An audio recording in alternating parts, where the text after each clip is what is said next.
Assalamualaikum warahmatullahi wabarakatuh.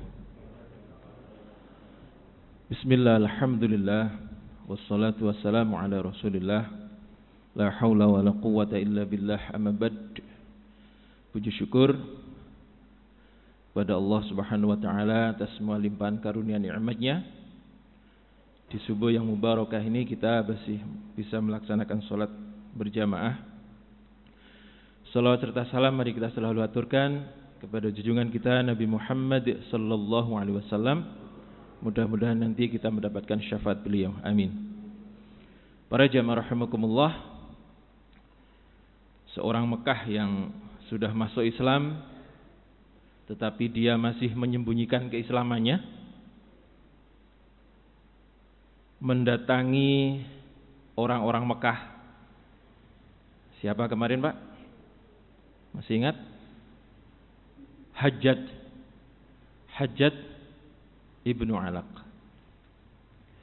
Hajjat ini mendatangi orang-orang Mekah, mengabarkan bahwa Muhammad bersama para sahabatnya kalah di dalam perang Khaybar dan semuanya ditawan. Maka penduduk Mekah bersukacita atas kekalahan Nabi kita Muhammad sallallahu alaihi wasallam. Yang ini adalah berita bohong. Kalau sekarang apa, Pak? Hoak. Ini berita bohong.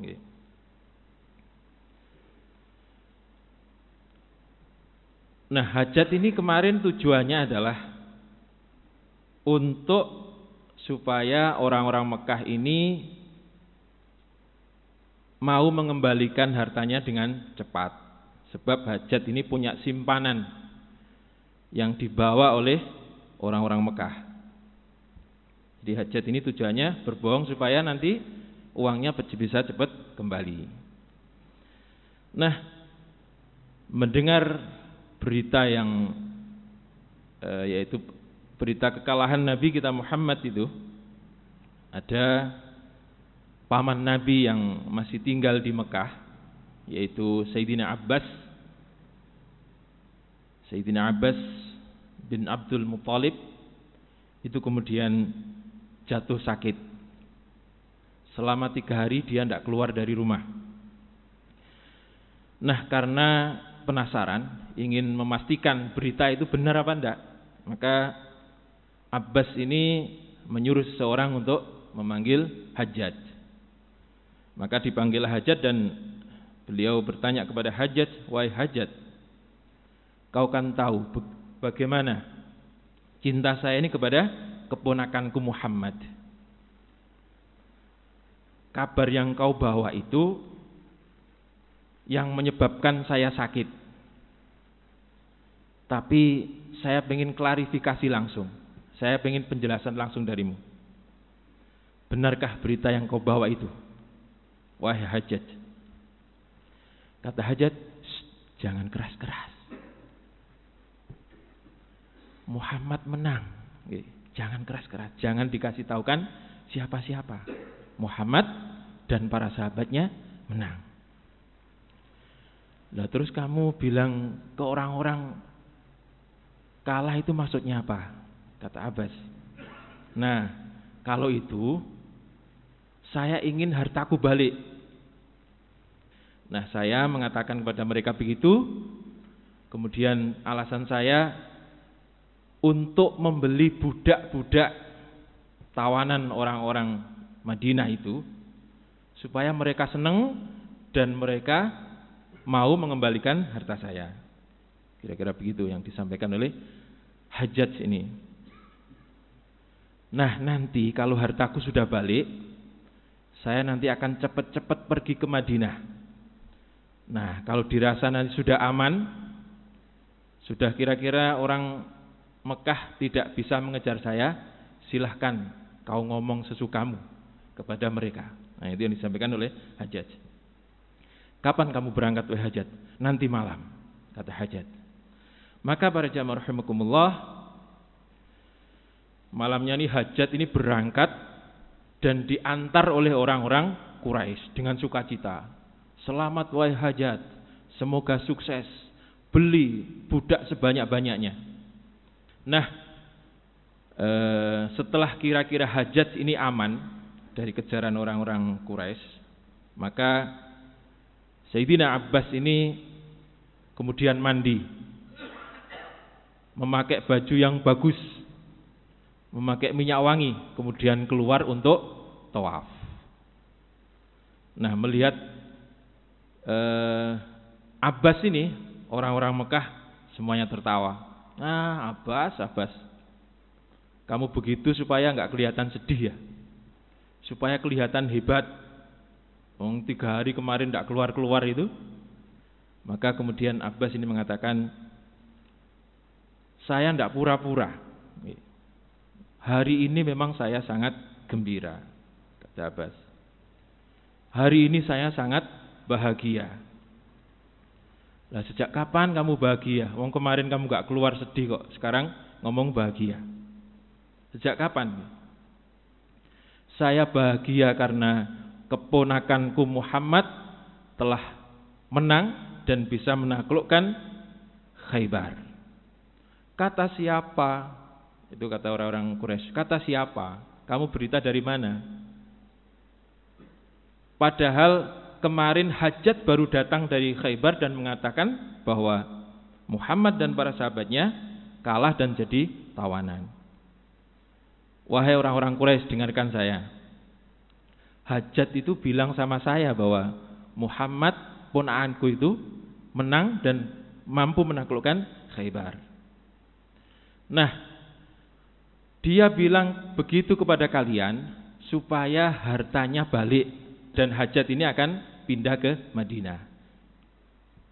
Kalau Hajjaj ini langsung ngomong mau pindah ke Madinah, kalian pasti tidak akan mengembalikan hartanya Hajjaj, yang disampaikan oleh Abbas. Nah, mendengar kata-kata Abbas ini, Abu Sufyan, jadi Abu Sufyan ini berteman baik dengan Abbas. Jadi walaupun Abu Sufyan ini masih kafir, kemudian Abbas ini sebenarnya sudah masuk Islam sudah lama, tapi dia menyembunyikan keislamannya.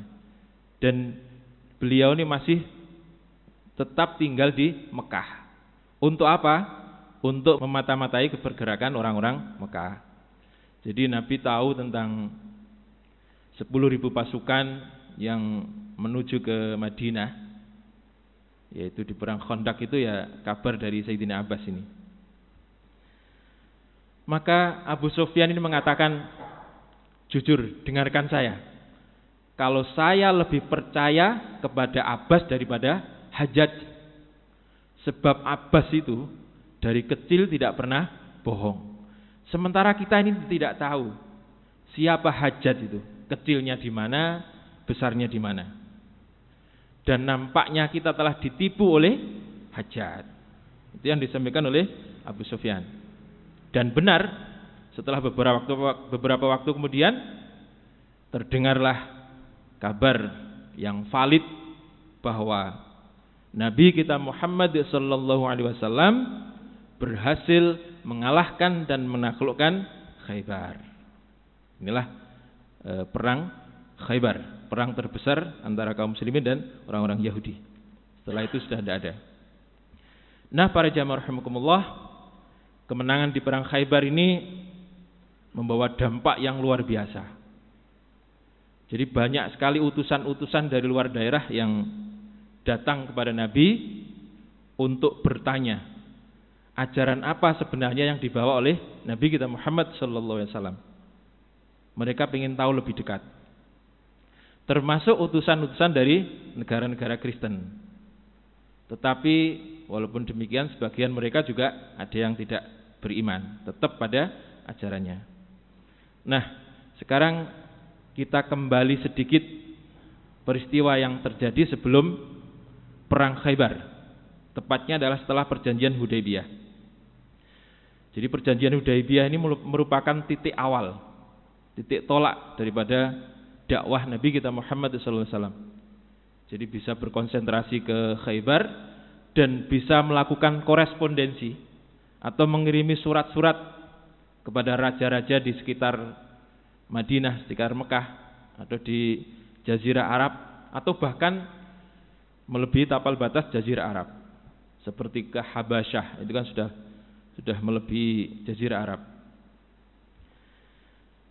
Mari kita bahas surat-surat Nabi yang dikirimkan kepada raja-raja. Ada sekitar 8 surat. Nah, kita bisa membayangkan Madinah yang baru saja berdiri, yang tentaranya belum seberapa. Kira-kira yang menyerang Khaybar kemarin 1.400 orang tentaranya. Ya kira-kira 3.000-an lah. Di perang Khandaq itu ada tentara 3.000. Itu kemudian berani menyurati raja-raja di luar Mekah Madinah. Bahkan surat ini sampai ke penguasa Romawi, yaitu Heraklius, kemudian ke penguasa Persia, Kisra, namanya rada angel nih, Abrawais, rada angel. Padahal mereka adalah penguasa adidaya pada waktu itu. Itu beliau kirimi surat. Apa isinya? Ajakan untuk masuk Islam. Nah, sekarang dari 8 itu kita bahas beberapa saja, 3 atau 4 lah. Surat yang pertama dibawa oleh seorang sahabat yang bernama Amr bin Umayyah Az-Zamiri. Amr bin Umayyah Az-Zamiri untuk Raja Najasyi. Sekaligus Amr ini diperintahkan Nabi untuk menyusul Ja'far dan rombongannya. Lalu apa yang disampaikan oleh Najasyi? Beliau menerima ajakan Nabi kita Muhammad dengan sangat baik. Kemudian beliau mengirimi surat balasan yang intinya adalah mengenai Isa putra Maryam, memanglah seperti apa yang engkau katakan. Dia adalah seorang utusan. Kami ini telah melindungi sepupumu dengan rombongannya, dan kami menampungnya, kami melindunginya, kami memberi jaminan keamanan. Maka dengan itu aku bersaksi bahwa engkau adalah utusan Allah. Engkau adalah orang yang benar dan dibenarkan. Ini balasan daripada Raja Najasyi. Dan bersama balasan suratku ini, aku kirim pula sepupumu, yaitu Ja'far bin Abu Thalib, dan bersama rombongannya untuk saya kembalikan kepada engkau. Itu yang disampaikan oleh Raja Najasyi. Maka rombongan Ja'far ini kemudian bertolak ke Madinah bersama utusan Nabi, yaitu Amr bin Umayyah Az-Zamiri, yang kemudian bertemu di Khaybar, yang kemarin sudah kita bahas. Itu surat yang pertama. Kemudian surat yang kedua itu dibawa oleh seorang sahabat yang bernama Hatib bin Abi Balta'ah untuk Raja Mesir. Muqawqis namanya, Muqawqis, Raja Mesir. Lalu apa jawaban Muqawqis ini? Dia menjawab, sesungguhnya kami punya agama yang tidak akan kami tinggalkan, kecuali jika ada agama yang lebih baik. Apa kira-kira agamanya, Pak? Mesir pada waktu itu? Kenapa? Kristen Koptik namanya. Kristen Koptik. Aliran Koptik namanya. Jadi kalau jenengan tahu Kristen itu alirannya banyak sekali, ribuan. Setiap daerah mempunyai aliran sendiri. Apalagi negara. Di Indonesia ini ada berapa? Banyak sekali. Ada Pantekosta dan lain-lain. Banyak. Nah, setiap gereja itu beda aturannya, Pak. Saya sudah tahu bahwa masih ada nabi yang tersisa. Tetapi saya menyangka nabi itu akan muncul di daerah Syam. Jadi saya tidak menyangka nabi itu muncul di daerah Mekah, di daerah Arab sana. dengan rasa hormat saya, maka kami kembalikan suratmu bersama utusanmu dengan saya kasih hadiah 2 orang putri. 2 orang putri ini adalah putri yang terhormat di antara suku atau di antara bangsa Kipti. Jadi bangsa Kipti itu bangsa asli Mesir. Sukunya namanya Kipti. Juga ada lembaran-lembaran kain yang bisa dipakai, sekaligus saya hadiahkan untuk engkau. Maksudnya siapa ini? Nabi kita Muhammad. 1 bigol. Napa bigol niku? Bigol niku napa? Bigol niku peranakan antara kuda dan keledai. Nah, kuda dan keledai dicampur, kemudian mempunyai peranakan namanya bigol. Agar bisa engkau jadikan kendaraan. Berarti Muqawqis ini itu tidak mau menerima Islam, tetapi dengan cara lembut. Enggak mau menerima Islam, tapi kemudian utusan Nabi ini dihormati, pulang dikasih hadiah. Hadiahnya 2 orang putri, kemudian pakaian-pakaian yang bagus, kemudian bigol, dan masih ada berupa uang zaman itu. Nanti 2 orang putri ini, yang satunya nanti akan menjadi istri Nabi. Sinten kira-kira? Maria Al-Qibtiyah, Mariatul Qibtiyah. Jadi 2 orang putri ini posisinya budak. Maka yang satu nanti dikasihkan Nabi, yang satu nanti buat utusan tadi, yaitu Hatib bin Abi Balta'ah. Nah, para jamaah rahimakumullah, Maria inilah nanti yang akan menjadi istri Nabi dan satu-satunya istri Nabi yang mendapatkan keturunan atau mempunyai anak dari Nabi setelah Sayyidatina Khadijah. Yang lainnya tidak punya anak, hanya mempunyai anak dengan Sayyidatina Khadijah dan Mariatul Qibtiyah. Jadi Mariatul Qibtiyah itu namanya sendiri Maria, kemudian bangsanya Kipti, sehingga disebut dengan Mariatul Qibtiyah. Itu surat yang disampaikan kepada Muqawqis. Sekarang satu lagi, surat yang disampaikan oleh Abdullah bin Hudzafah As-Sahmi. Surat ini disampaikan untuk Raja Persia, Kisra. Jadi Kisra itu raja, sama dengan Fir'aun. Fir'aun itu juga raja. Bahasa Mesirnya Fir'aun. Kisra ini raja, bahasa Persianya Kisra. Namanya siapa? Abrawais. Kisra Abrawais. Nah, ketika ada seorang penterjemah membacakan yang salah satu inti suratnya mengatakan begini: Min Muhammadin Rasulillah ila Kisra azim. Mendengar kata-kata Muhammadin, min Muhammadin, orang kirim surat ini kan biasanya yang ditulis pertama kan pengirim suratnya. Nah, Kisra ini mendengar nama orang sebelum namanya disebut ini sudah marah, Pak. Jadi mendengar min Muhammadin, bukan namanya dulu kemudian baru Muhammad, itu sudah marah. Budak rendahan mana yang berani menuliskan namanya di atas namaku? Itu yang disampaikan oleh Kisra. Maka surat itu kemudian dirobek-robek oleh Kisra ini.